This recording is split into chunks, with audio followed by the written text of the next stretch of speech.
प्रिया का अक्सर छोटी छोटी बातों पर अपने पति से झगड़ा हो जाता था। इस बार तो बात बहुत ज़्यादा बढ़ गई कि दोनों ने अलग अलग रहने का फैसला कर लिया। प्रिया स्वभाव से बहुत गुस्से वाली थी। गुस्सा उसकी नाक पर बैठा रहता था। वह छोटी से छोटी बात पर तुनक जाती और लोगों को भला बुरा कह देती थी। आस पड़ोस में रहने वाले लोग भी उससे परेशान थे और उससे बात करने से घबराते थे। तो फिर घर कैसे अछूता रहता। उसका गुस्सा घर में भी कलेश का कारण बन चुका था। प्रिया को एहसास था कि गुस्सा उसके लिए परेशानी का सबब बनता जा रहा है। अक्सर गुस्सा उतरने के बाद वह पछतावे की आग में जला करती थी, लेकिन गुस्सा नियंत्रण के बाहर होने के कारण स्वयं को लाचार पाती थी। एक दिन घर के पास एक गुरुजी पधारे थे। उनकी कीर्ति जब प्रिया के कानों तक पहुंची तो उसने निश्चय किया कि वह गुरुजी से मिलकर अपने गुस्से को दूर करने का उपाय पूछेगी। वह गुरुजी से मिलने पहुंची और प्रणाम कर बोली, हे गुरुवर, मैं अपने गुस्से से बहुत परेशान हूँ कि मैं अपने गुस्से पर काबू ही नहीं रख पाती।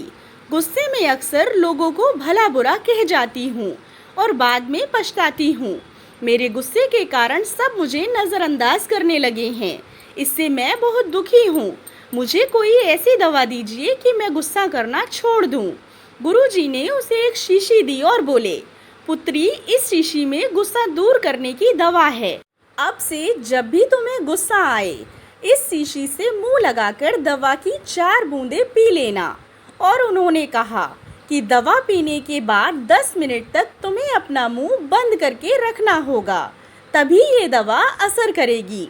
प्रिया दवा पाकर बहुत खुश हुई और गुरुजी का धन्यवाद कर अपने घर लौट आई।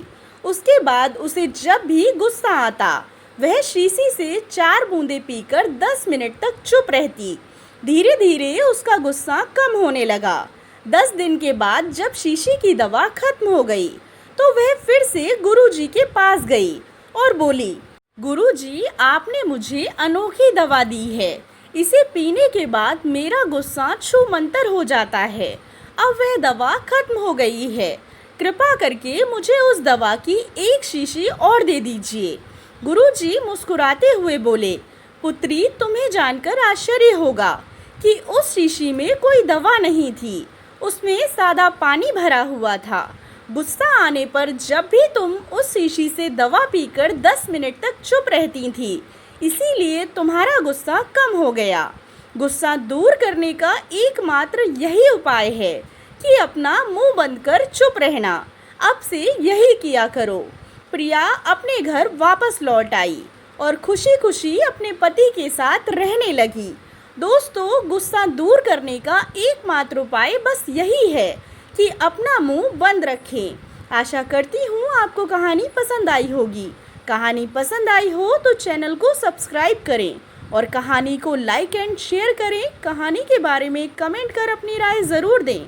कहानी सुनने के लिए आप लोगों का बहुत बहुत धन्यवाद।